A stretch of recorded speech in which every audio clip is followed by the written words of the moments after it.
Hi guys, welcome to Max Knowledge. और आज हम बात करेंगे हिमालय की उत्पत्ति कैसे हुई, इसका निर्माण कैसे हुआ। अक्सर हम कहीं भी जाते हैं, चाहे हम घूमने अगर जाते हैं तो चाहे अगर हम बात करें किसी राजमहल की, किसी पहाड़ी की, किसी किले की, किसी गुफा की या किसी पुल की, तो हम ये जानने के लिए एक्साइटेड हो जाते हैं कि उसे कौन बनवाया, कब बनवाया और ये कैसे बना होगा। तो आज इसी पे हम बात करेंगे कि हिमालय कैसे बना होगा, क्योंकि जानना बहुत ज़रूरी हो जाता है।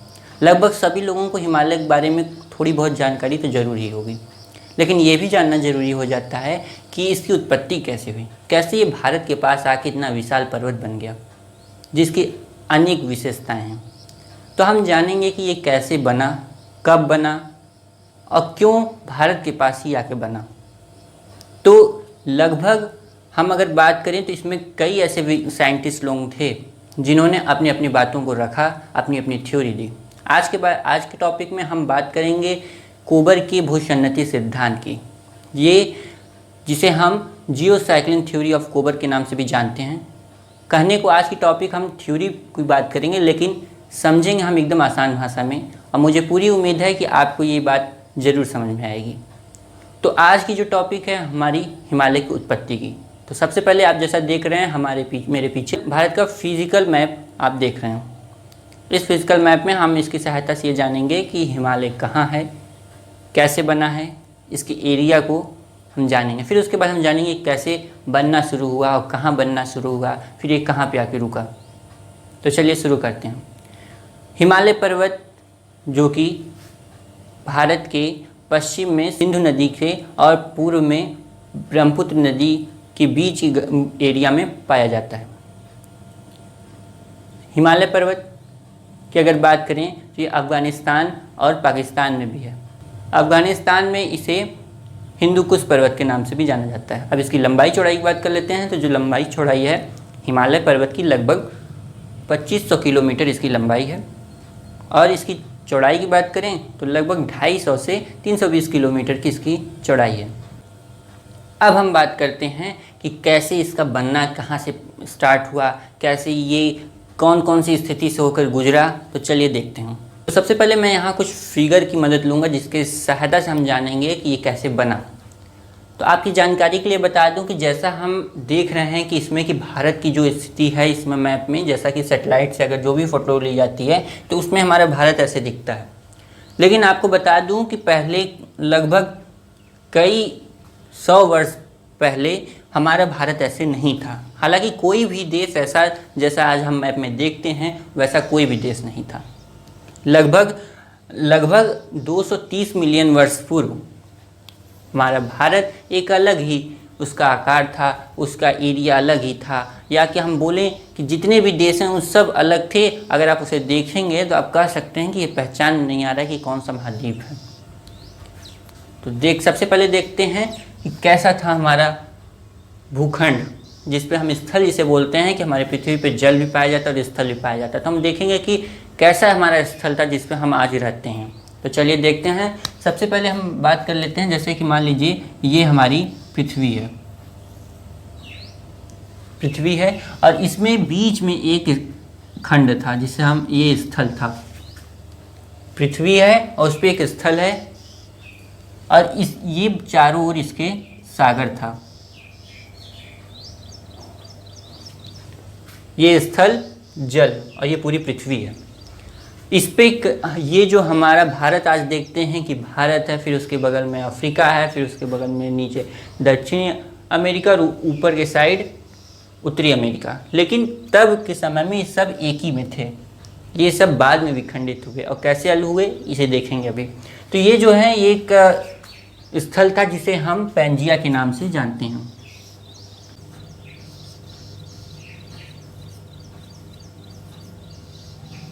इसे हम पैंजिया के नाम से जानते हैं। इसे साइंटिस्ट लोग इसे पहचान के लिए क्या कर दिए कि इसका नाम पैंजिया है। और ये जो बगल में एक ये सागर दिखा इसके, जो जिसके चारों ओर से जो घेरा था, उसे इन्होंने बताया कि ये पैंथासा महासागर है।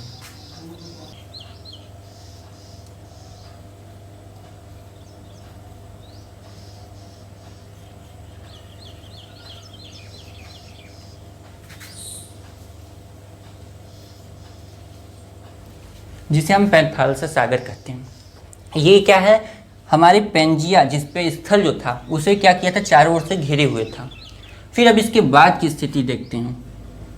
अब इसके बाद क्या हुआ कि हमारा भारत इस स्थिति में पहुंच गया और सब देश अलग अलग हो गए और सब महाद्वीप कितने बन गए, कितने सागर बन गए। उस समय सागर एक ही था जिसे पैंथालसा महासागर बोलते हैं, और एक स्थल था जिसे पेंजिया महाद्वीप बोलते थे, पेंजिया। इसी से और सब महाद्वीप बने हैं। तो सबसे पहले क्या हुआ, जब ये सागर था इसमें जगह जगह पे क्या हुआ, इस पर अटैक करने लगे, जल की जो धाराएं थी इस पर अटैक हुआ। और भी कई भूशक्तियाँ ऐसी थी जो इसको विखंडित करने में उसे मदद की। तो उसके बाद क्या हुआ, अब हम इसी को केवल जूम करेंगे, केवल इसी को फेस को हम देखेंगे। तो चलिए बस इसी को देखते हैं। तो ये जो हमारा पेंजिया है ये हमारा ऐसे हो गया, हमारा पेंजिया ऐसे हो गया और इसके चारों ओर पैंथालसा महासागर ये इस तरह से प्रवाहित था और ये टूट गया, दो भागों में बट गया। इसके बीच में भी क्या हुआ, पानी आ गया, ये जल इसका। अब इसका नाम अलग कर दिया गया, क्योंकि तब ये एक ही था, तब इसका नाम पेंजिया रखा गया। लेकिन बाद में क्या किया, जब देखा गया ये दो टुकड़ों में हो गया तो इसका अलग अलग नाम रख दिया गया। जैसे पहले का नाम रख दिया गया, ऊपर वाले का अंगारा लैंड, इसका नाम अंगारा लैंड रख दिया गया, और इसका गोंडवाना लैंड, इसका नाम गोंडवाना लैंड रखा गया। एक का नाम अंगारा लैंड कहा गया और एक का नाम गोंडवाना लैंड रखा गया। और इसके जो बीच में जो सागर बन गया, जो कि पहले नहीं था, इसका नाम रख दिया गया टेथिस सागर, टेथिज, इसका नाम टेथिस सागर रखा गया। अब देखिए यहीं से अब हमारा महाद्वीप बनना शुरू हो गया है। इसी में हम समझ जाएंगे कि हमारा हिमालय कैसे बना है। तो यहाँ पर क्या हुआ, दो भागों में बट गया, एक अंगारा लैंड और एक गोंडवाना लैंड। अब हम देखते हैं कि अब इससे हम कैसे विभाजित हुआ। अब इसको भी हम फिर जूम करते हैं, फिर हम इसी को अब देखेंगे बस कि कैसे इसमें से अलग हुआ। तो हम इसमें बता दें कि इसमें अलग अलग नदियाँ थी, इसमें बीच बीच में इसमें नदियाँ थी। नदियों का एक गुण होता है कि वो अपने साथ तलछट लेके चलेंगे और साथ लेके चलेंगे, तोड़ फोड़ करते हुए चलेंगे, जिससे वैली ये सब बनती जाती हैं। तो इसी तरह इसमें भी नदियाँ क्या की, तोड़ फोड़ करते हुए बहती थी और जाके टेथिस सागर में गिरती थी, अपने साथ मलबा भी ले जाती थी। तो यहाँ से तोड़ फोड़ करने लगी, बीच बीच में से क्या हुआ, दरार पड़ने लगी, वैली बनी। फिर इसी तरह खूब बड़ी बड़ी वैली बनते बनते क्या हुआ, ये टूट टूट कर अलग हो गए, सब अलग हो गए।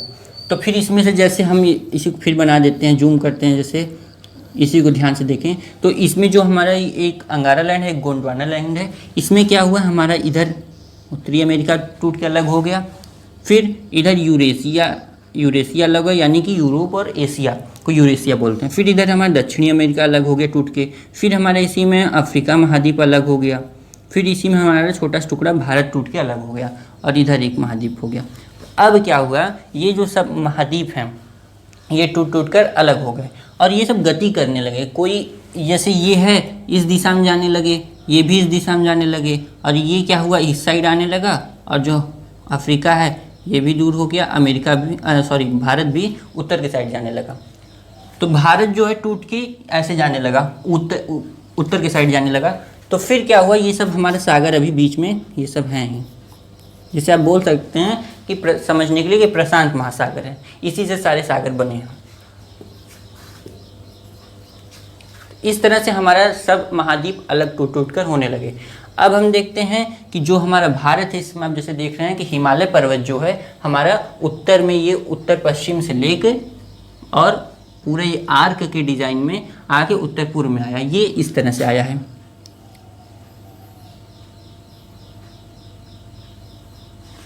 यानी कि ये अफगानिस्तान में है जो कि हिंदुकुश पर्वत है, और ये पाकिस्तान में, और इधर हमारा भारत है, और इधर ही म्यांमार की सीमा से ये लगा है, और इधर चीन। तो इस तरह से हमारा हिमालय पर्वत स्थित है। अब हम इसे देखेंगे कि कैसे ये बना। अब हम देखेंगे कि कैसे बना। तो इसको जो जब महाद्वीप अलग हो गए तो अब हम केवल इंडिया की बात करेंगे, क्योंकि हिमालय पर्वत तो इंडिया से लगा है, तो हम इसमें से भी केवल जूम करेंगे और इंडिया को ही देखेंगे। तो इंडिया के लिए क्या हुआ, पहले इंडिया, अब इंडिया ऐसे होगा, लेकिन पहले कैसे था वो ये देख लेते हैं। पहले इंडिया का मैप हम ऐसे था,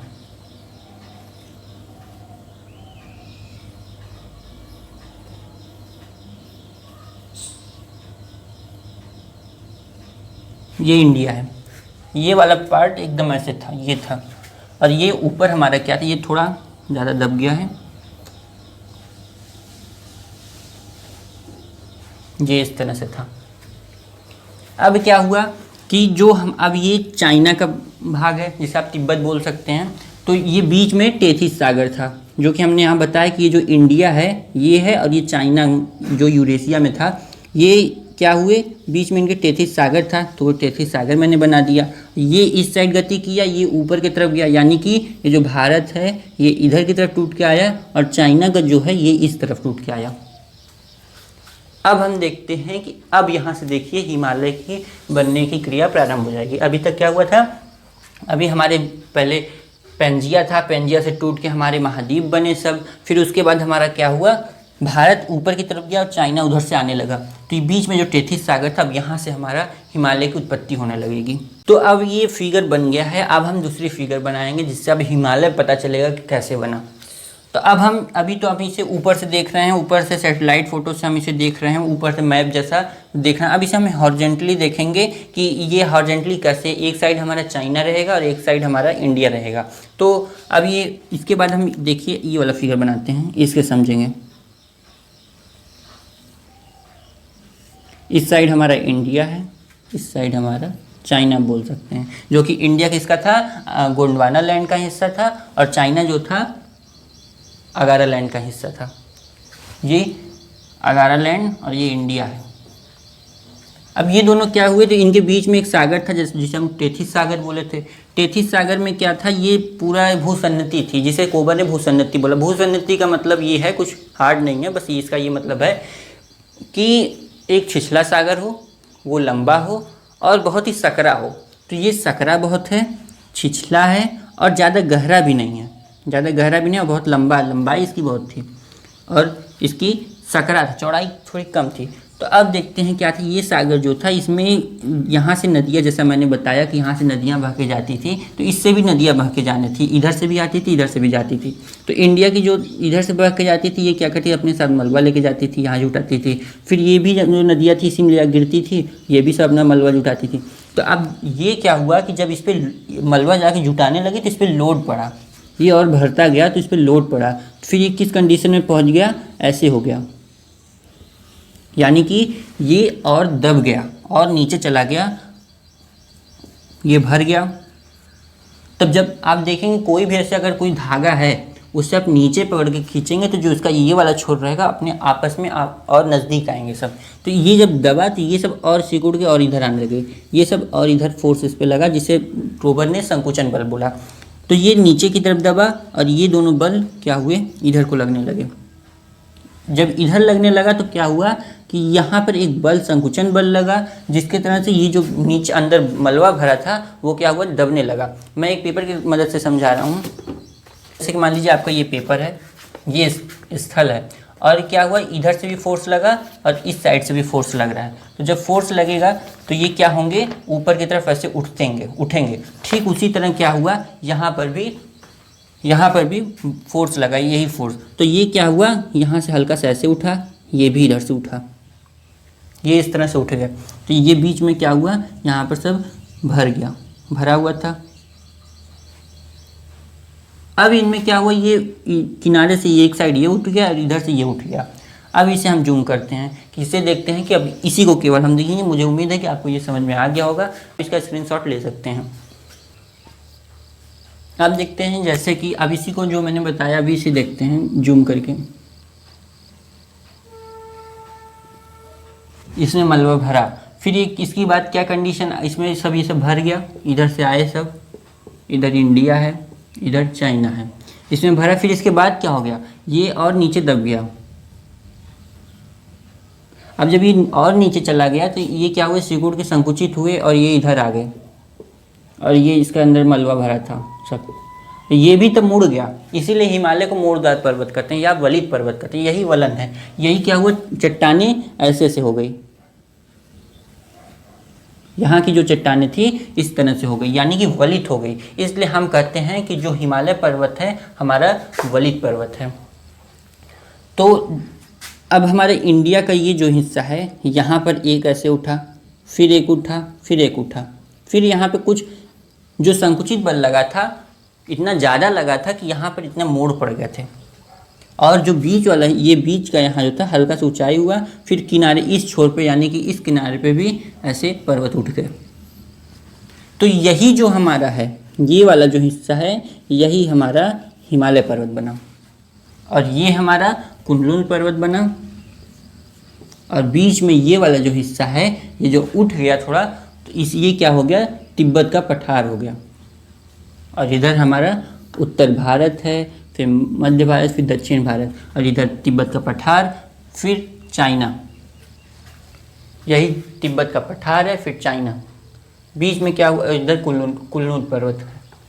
तो बीच में जो हुआ ये क्यों नहीं उठा, क्योंकि यहाँ पर उतना नहीं हो पाए कि सभी कोई माउंटेन यहाँ पर उठ सके, तो इसी वजह से हल्का, इतना ज़्यादा था पूरी तरह से असर भी नहीं हुआ, मध्यम असर हुआ, इसलिए हल्का सा उठ गया, इसलिए पठार बन गया, जो कि बहुत ऊंचा पठार है ये तिब्बत का पठार। तो इस तरह से हमने देखा कि कैसे हिमालय की उत्पत्ति हुई। यही कोबर का भूसन्नति सिद्धांत है। भूसन्नति सिद्धांत क्यों करते हैं, क्योंकि ये इन्होंने क्या कहा था, ये बीच में भूसन्नति थी जिसमें मलबा गया यहाँ पे भरा और वो नीचे दबा, जब नीचे दबा तो ये नीचे दबा और ये क्या हुआ, आपस में सिकुड़े, ये इधर की जो स्थल थे आपस में एक दूसरे की तरफ आए, और एक तरफ आने से जो बीच में मलबा था वो उठ गया, ऊपर नीचे हो गया, जिससे वजह से पर्वत की निर्माण हुआ दोनों साइड किनारे पे, और बीच में क्या हुआ, बीच में हमारा पठार बन गया, तिब्बत का पठार। तो इस तरह से हमारा हिमालय का पर्वत, कुनलुन पर्वत, और बीच में तिब्बत का पठार बना। तब हमने देखा कि कैसे हमारा भारत ऊपर चला गया उत्तर के साइड, और तब बीच में हिमालय आया और उस साइड चाइना आ गया, जिससे हम ये दोनों ज्वाइंट हो गए। तो ये था हमारा आज का टॉपिक कि हिमालय की उत्पत्ति कैसे हुई, जिसमें हमने ये कोबर का भूसन्नति सिद्धांत भी कहते हैं, यानी जियोसाइक्लिंग थ्योरी ऑफ कोबर। ये एक जर्मन विद्वान थे, इन्होंने इनके बुक का नाम था डर बाउ डर इर्डे। इसमें इन्होंने बताया कि कैसे पर्वतों का निर्माण हुआ, जिसमें इन्होंने बताया कि हिमालय पर्वत का निर्माण कैसे हुआ। अब इसके बाद जितनी भी थ्योरी आई उसमें आलोचनाएं लास्ट में की गई कि कुछ गलतियां निकाली गई कि इन्होंने कुछ गलत बताया। तो उसी तरह हम देखते हैं कैसे इन्होंने गलत बताया, कि इन्होंने क्या कहा कि जब एक दूसरे महाद्वीप विस्थापित हो रहे थे और बीच में जो थे सागर जैसे हो गया, यानी कि भूसन्नतियाँ थी, उसमें मलबा जमा हुआ। तो ये तो ठीक था कि हमारे भारत जो है, जो भारत और चाइना के बीच में हमारा हिमालय पर्वत है, जो कि ईस्ट और वेस्ट की दिशा में है, ऐसे है। इस हिमालय पे इनकी थ्योरी सही है, लेकिन उन्होंने यह भी कहा था कि जितने मोड़दार पर्वत हैं, जितने वलित पर्वत हैं, सब इसी तरह बने हैं। तो इस तरह जब ये बात कह दी है तो इसका मतलब ये है कि जो अमेरिका में, उत्तरी और दक्षिणी अमेरिका में रॉकीज इंडीज पर्वत हैं, वो भी इसी तरह बने होंगे, क्योंकि वो भी एक मोड़दार पर्वत हैं। लेकिन वो क्या है, इस दिशा में नहीं है, वो इस दिशा में है। तब देखा नहीं गया कि कोई महाद्वीप जाके दूसरे महाद्वीप के बीच में गया और बीच में उसके भूसन्नति बनी, और भूसन्नति से इतना मलबा ऊपर मुड़ने की वजह से मलबा ऊपर नीचे उठ गया, जिस वजह से किसी पर्वत का निर्माण हुआ। तो इस वजह से इनकी आलोचनाएं की जाती हैं कि ये पर्वत जो हैं इस तरह से नहीं बनते हैं। फिर इसके बाद आ जाता है प्लेट टेक्टोनिक थ्योरी, इसी तरह कई थ्योरी हैं जिसके हम अगले वीडियो में चर्चा करेंगे, क्योंकि ये वीडियो इतना लंबा हो जाएगा। आप जितना बड़ा देखेंगे कि हिमालय जितना विशाल है उतना बड़ा इसका टॉपिक भी है, तो इसलिए मुझे नहीं लगता कि एक ही वीडियो में बनाना उचित होगा, इसलिए हम इसको किसी दूसरे वीडियो में इसका डिस्कस करेंगे। और अगर बात करें हम इससे जुड़े कुछ क्वेश्चंस की, तो मेरे पास यहाँ कुछ क्वेश्चंस हैं जिसको हम डिस्कस करेंगे। तो चलिए शुरू करते हैं आज के क्वेश्चंस। स्क्रीन पे इस समय क्वेश्चंस दिख रहे होंगे, और इसमें चलिए शुरू करते हैं। पहला क्वेश्चन, निम्नलिखित राज्यों में से नंदा देवी पर्वत कहाँ स्थित है? तो ऑप्शन है हिमाचल प्रदेश, बी जम्मू कश्मीर, सी उत्तराखंड, डी उत्तर प्रदेश। तो जो नंदा देवी पर्वत है आपका उत्तराखंड में है। उत्तराखंड में कहाँ? गौरी गंगा और ऋषि गंगा के बीच में ये पाया जाता है नंदा देवी पर्वत, जो कि बहुत ही महत्वपूर्ण इसकी पर्वत श्रृंखला है। इसके बाद नेक्स्ट क्वेश्चन आता है, इनमें से कौन हिमालय श्रेणी का हिस्सा नहीं है? कौन सा हिमालय श्रेणी का हिस्सा नहीं है? ऑप्शन है आपके पीर पंजाल, धौलाधर पर्वत श्रेणी, जास्कर, अरावली पर्वत श्रेणी। ऑप्शन डी इसका राइट आंसर होगा। पूछा है कि कौन सा इसका श्रेणी में नहीं है, तो अरावली पर्वत श्रेणी जो तो है वो तो है राजस्थान में, और हिमालय तो हमारा इधर है। तो राजस्थान में जो है ये थोड़ा आप कर सकते हैं कि ऐसा बहुत प्राचीन श्रेणी माना जाता है इसे, जिसे दुनिया की सबसे प्राचीन श्रेणी माना जाता है, और ये भारत की भी सबसे पुरानी है, क्योंकि जब वर्ल्ड में है तो भारत की रहेगी ही। तो ऑप्शन आपका डी अरावली पर्वत श्रेणी आपका राइट ऑप्शन होगा। थर्ड आंसर है, क्वेश्चन है निम्नलिखित में से कौन सा हिमालय पर्वत का सबसे ऊंचा पर्वत शिखर नहीं है? ऑप्शन है कूलाकागरी, चोमोलहारी, माउंट आबू, मानसलू। तो इसमें कागरी भी है, चमोलहारी भी है, मानसलू भी है। इसमें आपका माउंट आबू नहीं है, क्योंकि ये राजस्थान में अरावली पर्वत श्रेणी की एक ये पर्वत श्रृंखला है, शिखर है ये, जिसकी लगभग ऊंचाई 1220 मीटर लगभग है। तो ये आपकी राजस्थान में है, तो ये ऑप्शन आपका ऑप्शन सी राइट ऑप्शन होगा। फिर उसके बाद आता है शिवालिक पर्वत श्रेणी का प्राचीन नाम क्या था? ऑप्शन है मानक पर्वत, बी महाभारत पर्वत, सी शिव पर्वत, डी इनमें से कोई नहीं। तो आपका ऑप्शन है मानक पर्वत। तो जो ये शिवालिक श्रेणी है इसको कई नामों से जानते हैं, जैसे चूड़ी हिल, चूड़िया हिल, तो इस तरह अलग अलग नामों से जानते हैं। तो ये थे आज के हमारे क्वेश्चंस जीके से रिलेटेड, जो कि अक्सर हमारा ये क्वेश्चन आते ही रहते हैं अलग अलग एग्ज़ामों में। तो आज हमने देखा कि कैसे हिमालय की उत्पत्ति हुई, जिसके लिए मैंने बताया कि कैसे महाद्वीप बने। ये महाद्वीप बनना एक बहुत ही इंटरेस्टिंग टॉपिक है, तो जब भी आप इसे पढ़ेंगे तो आपको बहुत ही अच्छा लगेगा। तो इसलिए हम इसे अलग वीडियो में डिस्कस करेंगे कि महाद्वीप कैसे बने। मैंने अभी ग्राफ बनाए थे वो उसी से जुड़े हैं, आप अगर उसे समझ गए होंगे तो आपको वो टॉपिक समझने में बहुत आसानी लगेगी। तो मुझे उम्मीद है कि आपको ये वीडियो अच्छी लगी और आपको हिमालय पर्वत की उत्पत्ति कैसे हुई और इससे जुड़े क्वेश्चन आपको अच्छे से समझ में आए होंगे। फिर हम अगले वीडियो में आएंगे किसी नई इंटरेस्टिंग टॉपिक के साथ। आपको जानकारी के लिए बता दूँ कि इस चैनल के प्लेलिस्ट पे जाएंगे और वहाँ आपकी इकोनॉमिक्स के जुड़े प्लेलिस्ट में आप इकोनॉमिक्स से जुड़े टॉपिक को जान सकते हैं। साथ ही आपकी ज्योग्राफी की टॉपिक भी है, तो वहाँ अलग अलग प्लेलिस्ट हैं जहाँ पे आप जाके क्लिक करें और अपनी वीडियो को देखें। अगर वीडियो अच्छी लगे तो इसे लाइक करें, चैनल पर नए हैं सब्सक्राइब करें। तब तक के लिए जय हिंद, बाय बाय।